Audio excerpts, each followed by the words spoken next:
here we go. Oh, it's e5. I've told people, you know,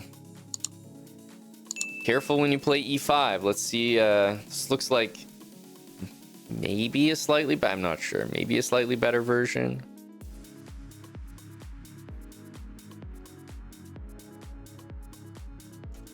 Okay, bishop here. B6. I feel like I never understand this B6 move.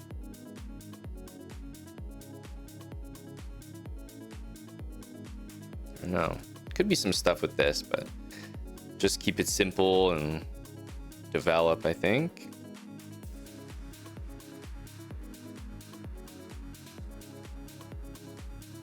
I've warned people. Don't be playing e5 against me, man. You're gonna get hurt. You're gonna get hurt. Another not even 10 move game. You guys gotta stop. Gotta stop.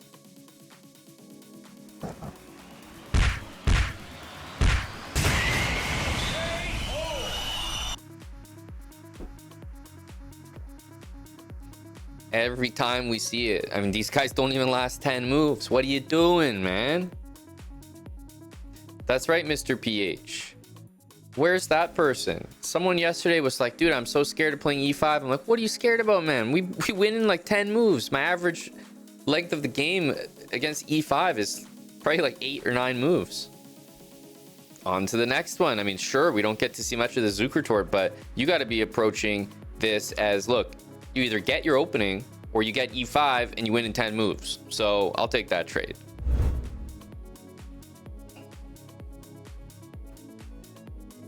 All right. I was going to say e3, but against the knight, I have been going with b3 first. I do need to stop knight to b4. Someone was asking about bishop f5 earlier, and I was saying, like, yeah, I usually just play bishop d3 all the same. And this is what I mean. e5 is coming. Do not castle. Knight e5. Important to get that move in.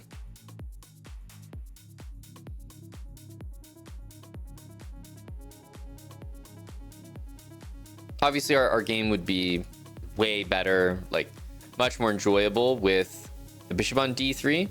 So there's no doubt about it that it's worse in this position compared to having the bishop there. No doubt about it.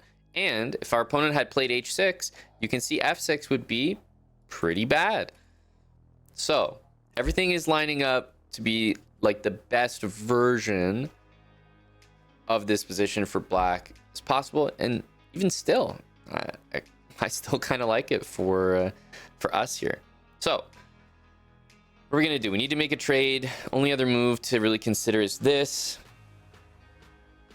Yeah, we're kind of okay on e5 because we can take and d5 hangs. So I'm definitely considering just going back as an idea. The other option would be to take something and go for c4. Let's play knight back and see what happens. Can't really play e5 for now. Probably want to castle next. And this would be a good example of when I would consider c4. There's no pressure from black with... Okay, he goes here, which is interesting. I kind of like the energy of this move from him because the game is going to open up. So I respect that. I guess we kind of have to just go for it. And now what? Obviously this is happening. It feels like we might want to castle this way. It does allow bishop takes a3. So that's the move that I'm not thrilled about. Kingside castle. Maybe bring the rook over. I don't think we're going to get any overwhelming attack here. But between the two castling moves, especially because bishop takes a3 is possible, I'm not really sure what I find myself leaning towards. Maybe this one. Tough to say. A couple decent options for our opponent here.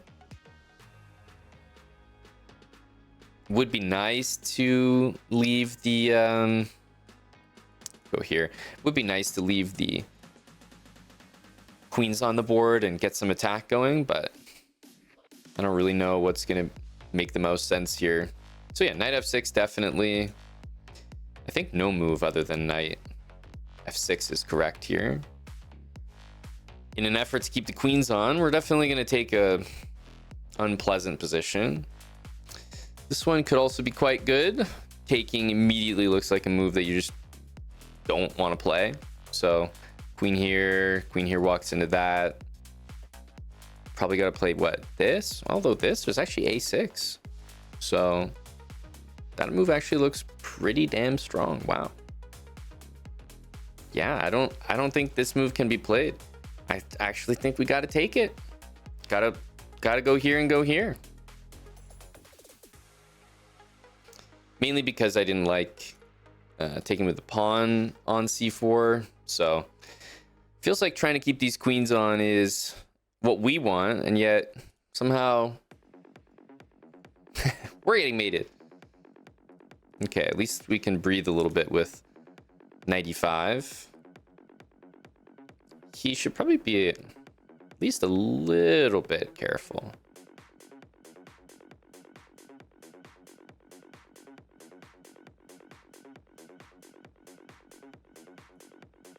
I guess this. I wonder if knight here first is any kind of move. It feels like you want to get some checkmate going. That's not always the easiest to do. I feel like rook here next, probably the move that you want to play. Maybe we make a nice draw like that. I could see that. Nice professional result.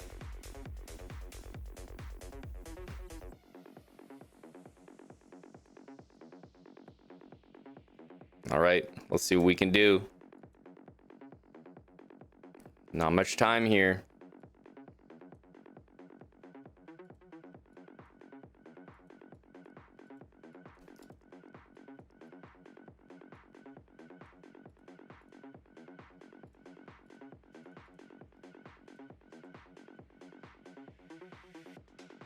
I kind of thought he would play king g8, so I was a little bit concerned with king e7 at the end. I figured this move makes a lot of sense, so I went king e7. But in the end, I had to take the risk because I realized at some point, if I keep guessing when he's going to play it, to be honest, he might never play it. And then I'll be like pre-moving my king here looking silly. So kind of had to do it there. Pull out all the stops. Knight c2 was honestly a pretty decent attempt just to expose the king and get the checks. So I can't even say that he went for the wrong idea on that one. Knight f7 I liked. Thought this was a smart move. Why was the opening a bigger success than usual? Just the bishop out, right? I mean, we still get the same thing, knight e5, f4, but we finally get to see someone at least improve on a couple things. Number one, the bishop is on f5 instead of c8. It's obvious what an improvement this is, but we've had multiple people do this. So this doesn't even set him apart. We've had so many people do this, but then, for example, here, we've had a bunch of these blunders. We've had a bunch of this, you know, and this all still feels familiar to us. What we haven't really seen is the knight going here first, and we haven't seen positions where black doesn't have h6. And this is why I always say, when your opponent plays h6 and you're playing this opening with a knight on e5, you should be very happy because your knight can never be kicked out due to knight g6 all the time. So without that pawn, it's a little bit more unpleasant. We decided to go back, and honestly, I wasn't expecting this move.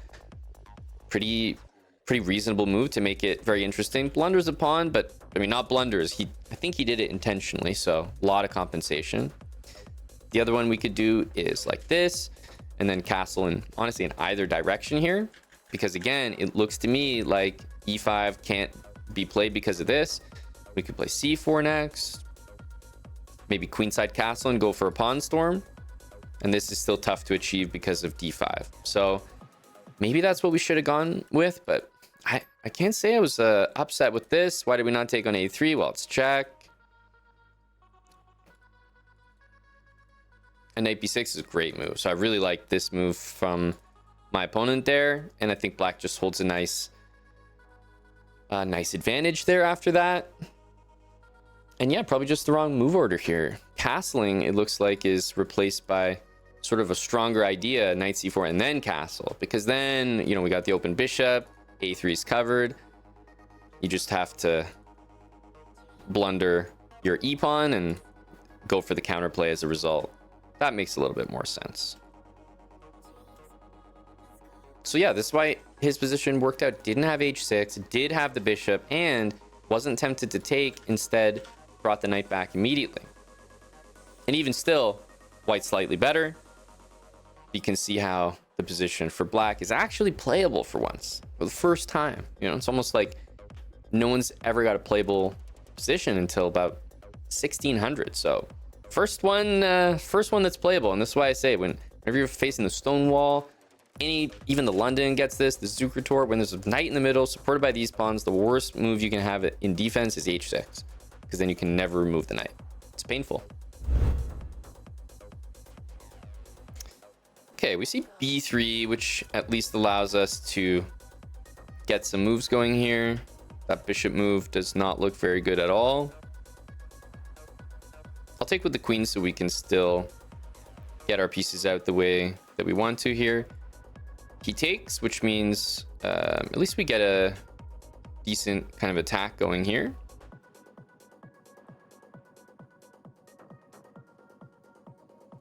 f4.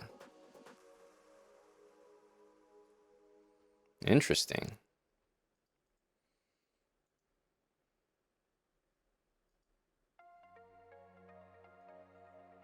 I wonder c5 here. I feel that he kind of wants to play d4. I'm interested in playing d4 because I think, first of all, if he takes, okay, maybe there's trouble, but I really played it because I was like, well, if I castle, I've got all the pieces open. Like, this is the dream attacking position. So I realized, did I accidentally just like walk into a win? I think I kind of did. Because not bishop c5, because maybe a check, but bishop e5, he has to play c3, and we just take everything and win the rook. It's almost a shame that we're winning the game here, because the attack would be so fun to execute.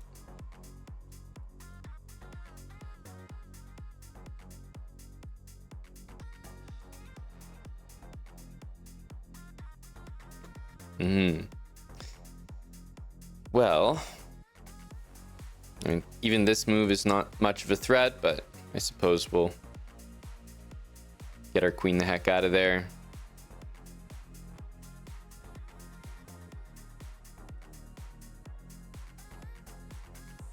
I mean, yeah, we have an extra. Okay.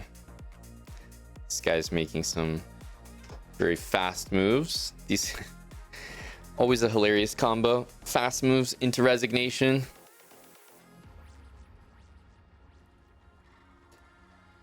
Yeah, bishop b5 and taking is pretty bad. I would say giving up the other bishop for no reason is bad as well, and also allows us to attack here. It's really not much in this. Not much in this at all. At least we got to play the move d5, right? It wasn't against e4, which was a difference we enjoyed. Okay, d4. Oh, e5. All right, let's see. At least d6, he's probably gonna last more moves than some other moves that he could play. Let's go here.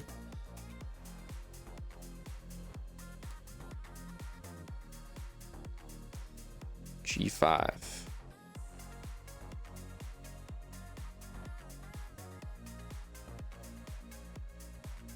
But yeah, already this looks like a very suspicious type of opening. Knight here. I guess this is a capture. Take that.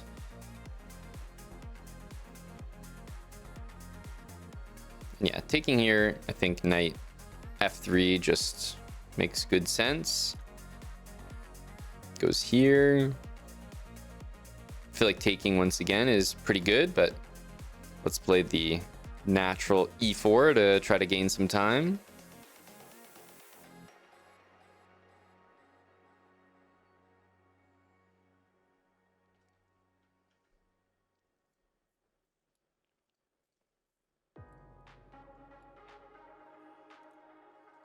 I mean, he can take, it looks like queen d6 is a problem, but I would definitely never play it. It might even be trouble after rook d8. I'll just play knight. Knight f3 looks simple enough. Don't need to go crazy here. Queen a5, maybe this. Decides to go here.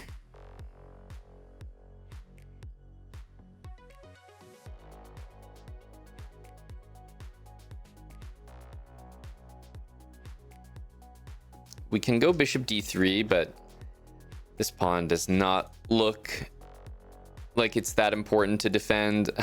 I think I'm just going to hand it over, play bishop e2 and castle. My opponent's position doesn't look the greatest. A lot of weak pawns.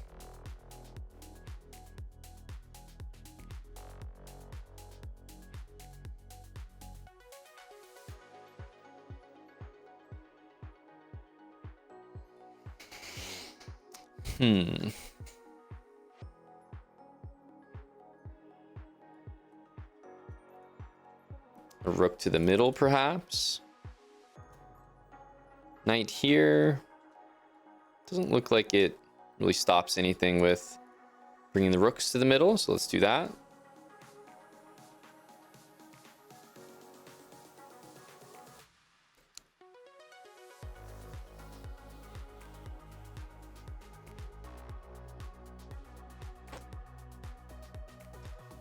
Almost feel like I want to move this, but let's play the safe move for now.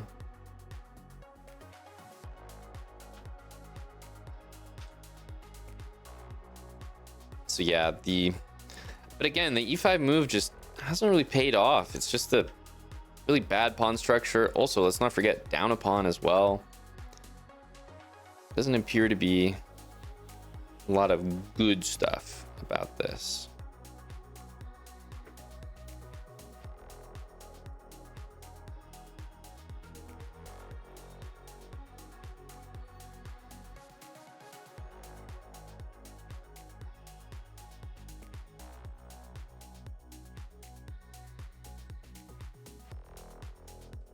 Can we take this? Important question. Can we take? The answer is probably no, like very technically. It's unfortunate. Try this.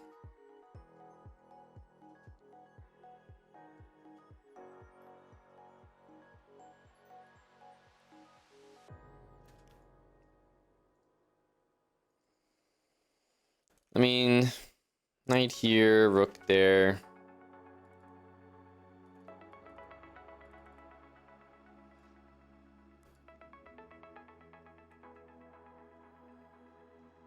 Even this is acceptable, but I would definitely go rook there.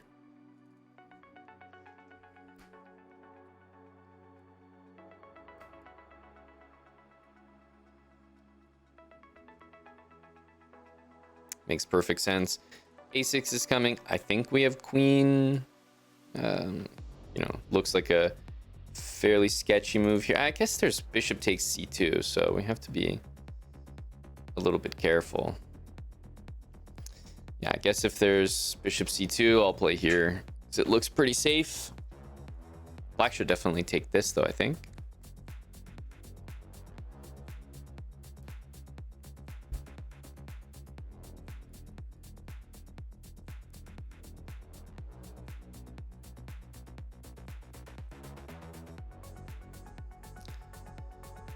Rook there. Definitely go e5. Does two things at once.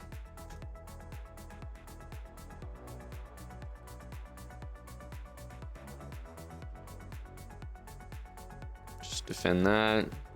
Can also defend this knight with f3 or play knight back.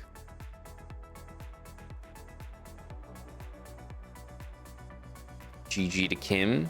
This was e5, despite it being a long game. But the problem was after d6, I said as soon as we saw it, look, he's going to get a long game here. He's not going to lose in 10 moves, but there's no value in the move d6. You're just going to get taken. And I mean, the resulting position is just terrible for black. So I'm not sure what the incentive, like why is that so good? So again, e5 is just kind of striking out for people here.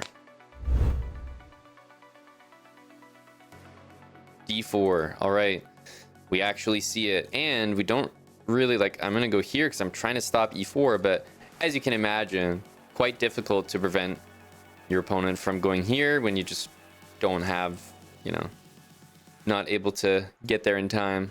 We'll try nonetheless. Okay, probably this way.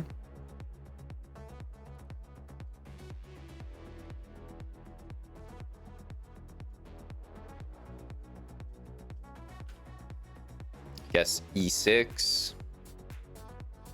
But yeah, there's not really any stopping e4. He doesn't go for it, which means I'll try f5. We can go c6 pretty comfortably, so I actually don't really understand this move. But I'll go here. Maybe he goes for a bunch of trades. Play a6.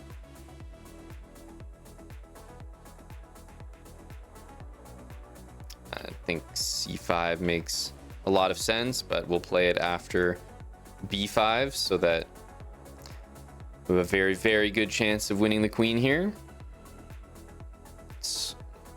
Okay, goes bishop takes.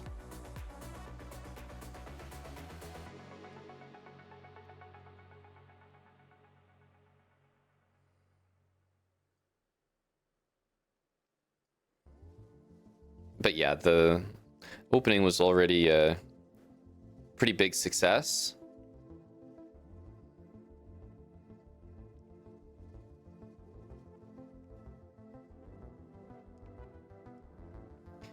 We get to,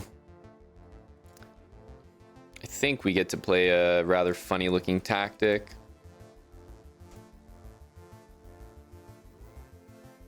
Because we want to take on g2 and fork the knight on f3 and the rook on h1. And here, after we take, white's going to play this. And if we take the rook, going to play knight takes and take there. So I think as long as we throw in rook to c8, then we'll be fine. But if we take here first, rook c8, there's this. So I think I'm going to play it now.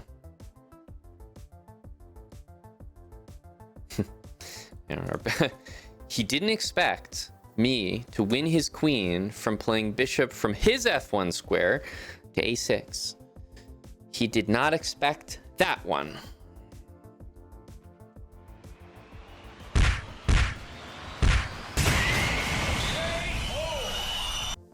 It's a sniper from his side of the board. I mean, it really does disguise, right? It almost looks like his bishop. If you were playing white here, you wouldn't even realize. It's like, what the hell? Just doesn't make sense.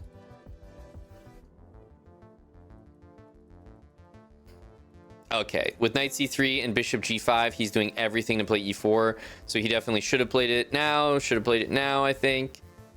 But once we got f5, I felt like our position was very, very strong.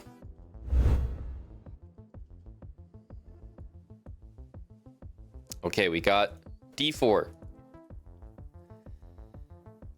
Got all our pieces out.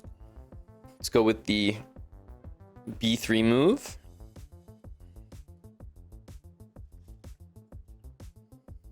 And we can play a3, but I'm wondering if bishop d3 first is perhaps good for any particular reason.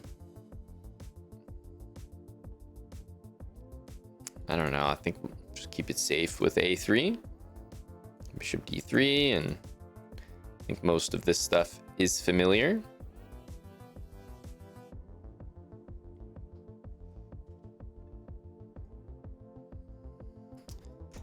Okay.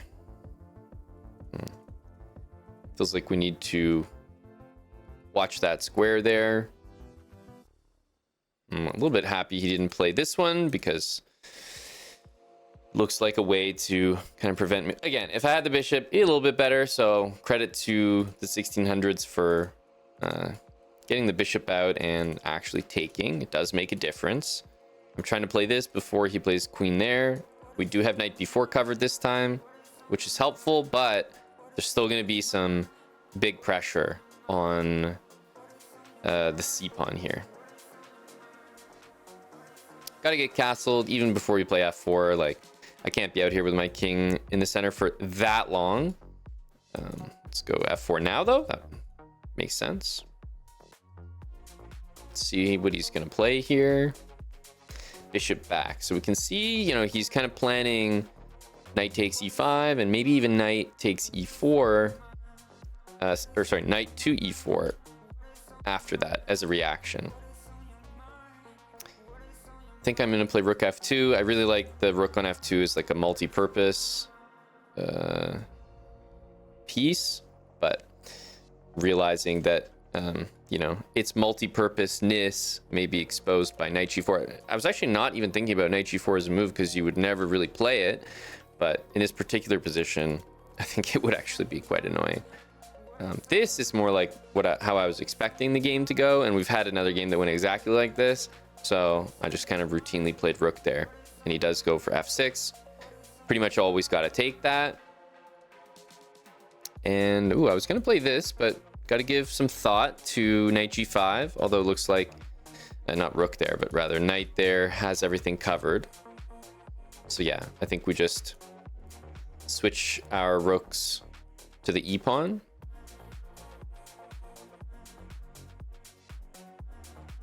And this rook is doing the job that it was set out to do on f2.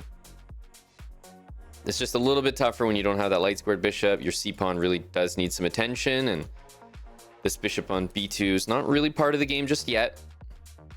We'll go back to c1.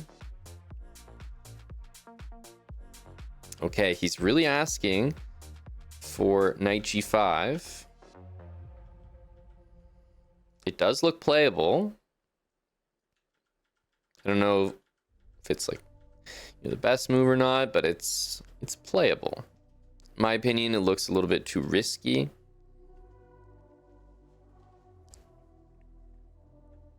But I am definitely considering. Yeah, a little bit too risky, I think.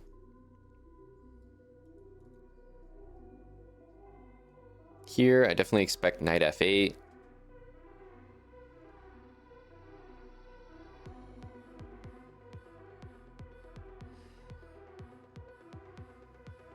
There we go. Now these pieces feel like they need to start doing something. This one, but I don't really want to lose that. Let's finally use this bishop.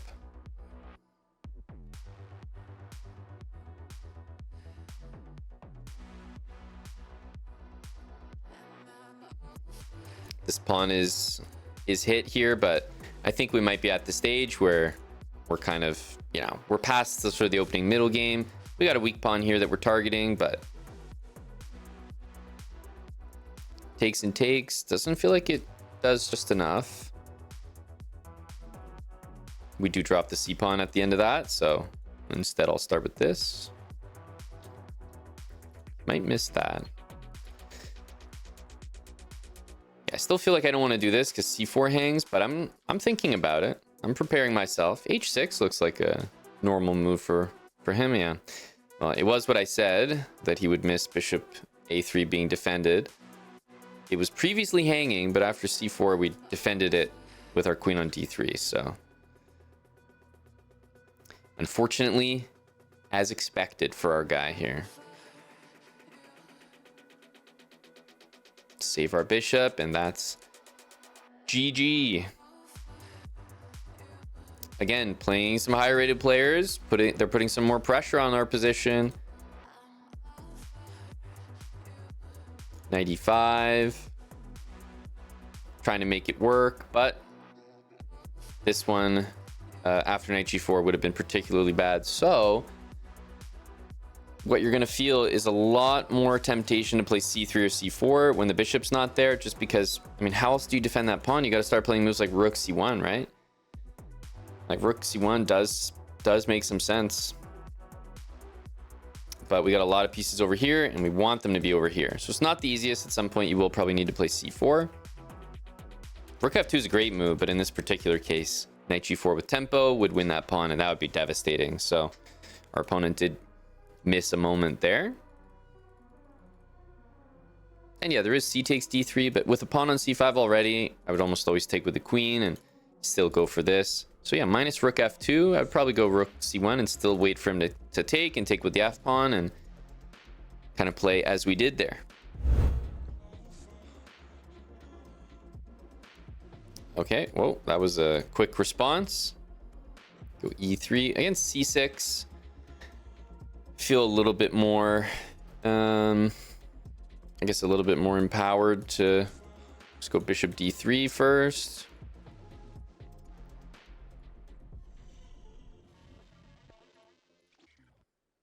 I think we'll just go here.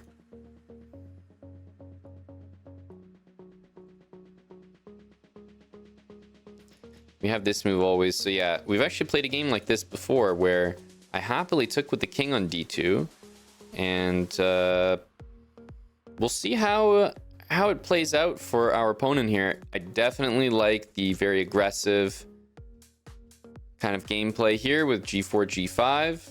We have the bishops, and I really don't mind the position at all. Yeah, g5. The rooks are connected. I think we are actually much better here. Even though it looks like our king is the one that moved, and it's like a bad thing, I think we're doing well.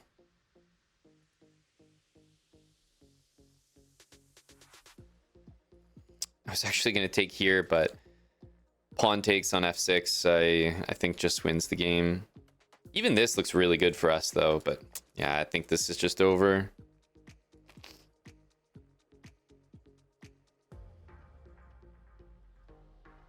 Because we're hitting the queen here.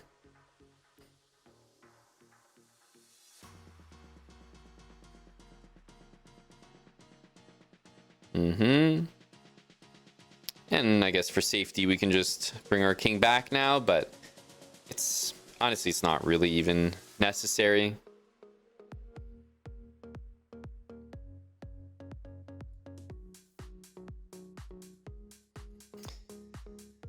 Sort of pretending to make a threat there. Really would like to get my queen involved somehow, but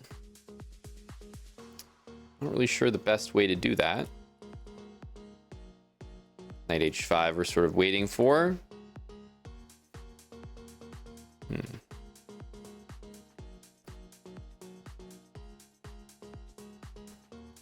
Yeah, we've just basically been waiting for him to play knight h5 the whole game.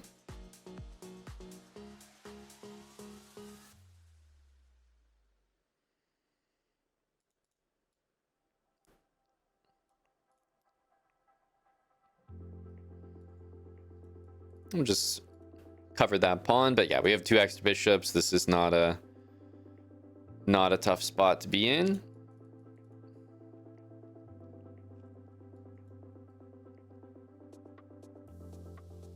Even moving the king, still the bishop's trapped. It's kind of brutal.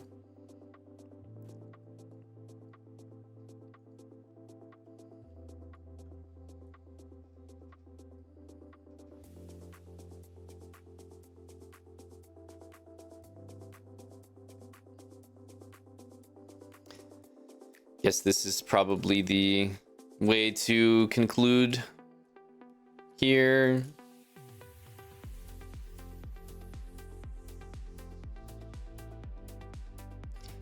GG.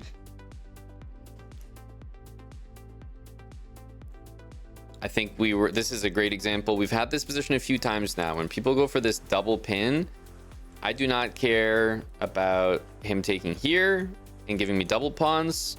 We're very happy to play that position with the two bishops. I'm also not scared of this and having my king on d2. It's not even just me telling you. The engine says that we're better. So this is straight up just a good position for white. These bishops are really strong. I feel like g4 makes the most sense. This is like the #1 plan, and once you get g5, yeah, just over.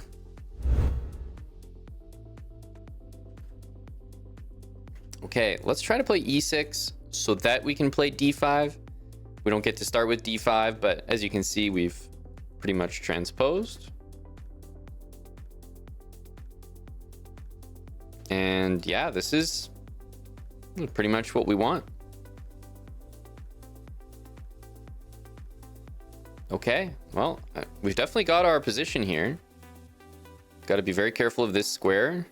Probably gonna have to play g6 to deal with it. It's looking like a knight e4 moment. Try it. It's not going to be the position that we truly want here, but still, I think a good position nonetheless.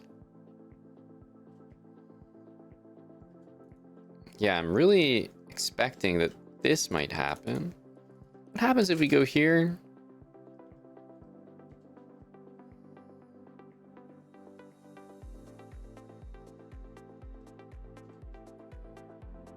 Yeah, maybe I'll go here and try to bring the queen out this way. For now, we're okay. I know in this system, a lot of the times we have to deal with this knight d4, knight f5 kind of stuff. White's usually going like here and playing f4. This, however, is very unusual.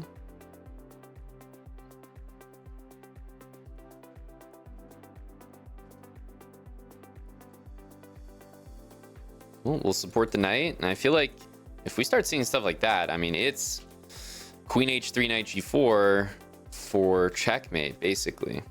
Okay, king there is looking... It's looking like there might be some stuff here, let's put it that way. Knight g4 looks like a fantastic start. Also, d4 and knight g5 looks... I mean, this looks like a problem, let me say that. Like, yeah, this looks extremely strong.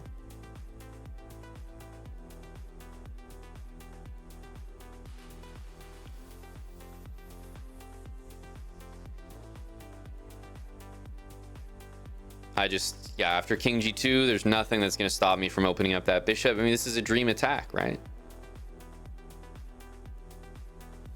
And yeah, no matter what you take this pawn with, like knight g5 is an absolute rocket. Kind of have to play e4, but this will be just a forced mate there.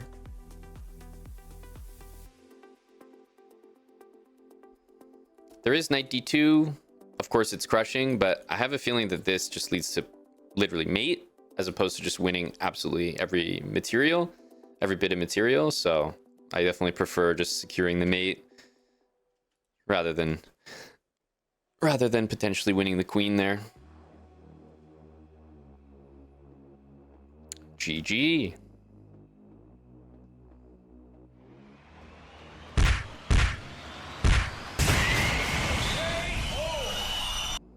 Pretty nasty stuff there. It seemed like we weren't getting our attack, but this is the power of this system. These bishops are always aimed, and we're just doing the same stuff. Knight e4, and this was the key moment, I think, when we played queen here and shifted the queen over, because I didn't want to do that earlier with knight f6. Like, I'm dying to play knight here, but the problem is my queen doesn't like get to join the attack at all. So I want my queen over here, g6, h5, h6 somewhere, and then I want to put the knight, because then we're kind of cooking with gas here. Now there's some threats. King g2, no, I'm not even calculating this. Boom. Like, I've got 5 pieces in the attack with the rook able to lift as well, and basically there's 1 defender. Maybe an exchange. That's about it.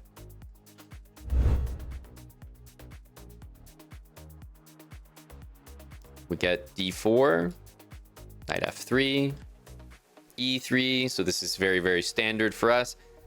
And okay, the quick bishop out to g4. I think we're going to go for this. I want to like cover e5 as soon as possible. If I play here, this check's mildly annoying because if I go knight there, knight e4 happens. So on this particular one, I think I need to stop it. it is annoying. There's nothing more to it. Let's go here. Definitely want to play h3. And again, I need to play knight e5 if he goes here, so I don't like bishop d3. This is one of those rare cases where I feel the need to unpin so that I can play knight e5 after one of these moves. Okay, knight there. I think he's trying to play this, but that's fine with me. Also, knight g6. Okay, well, I think for obvious reasons, knight e5 makes sense now. I haven't really calculated all of this, but hey, it seems to make sense.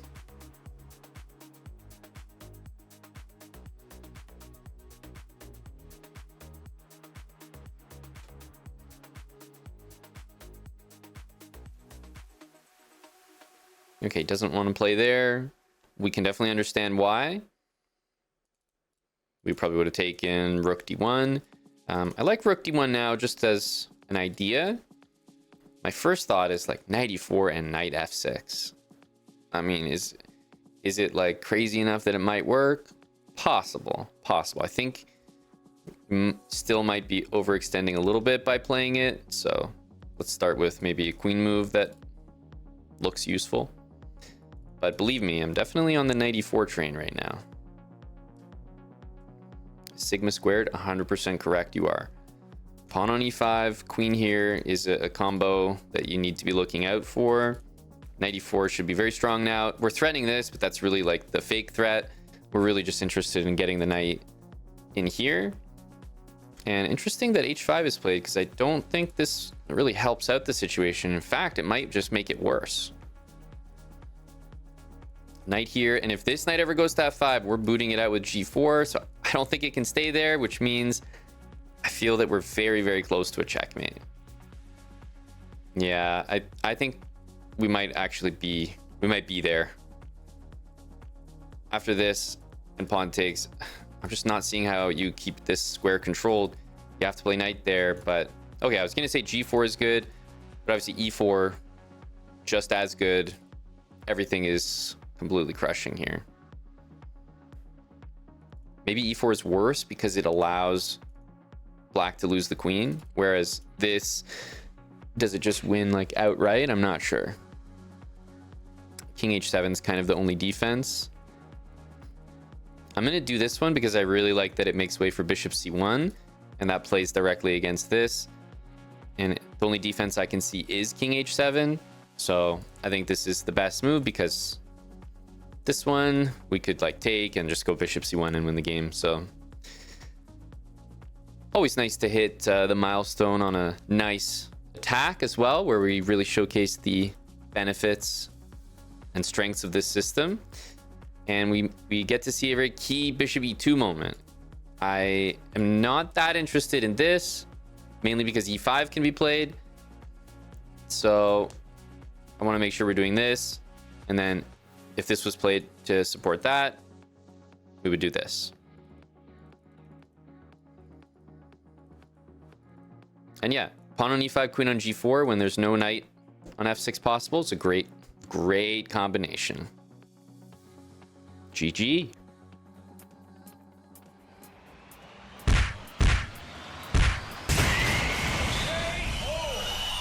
Thank you for making it to the end of another episode of the Colle Zukertort speedrun. It's definitely one of the easiest attacking weapons to learn in chess, so I hope that this series is making it easier to understand. Make sure to subscribe if you haven't already and turn on post notifications so you do not miss our next episode.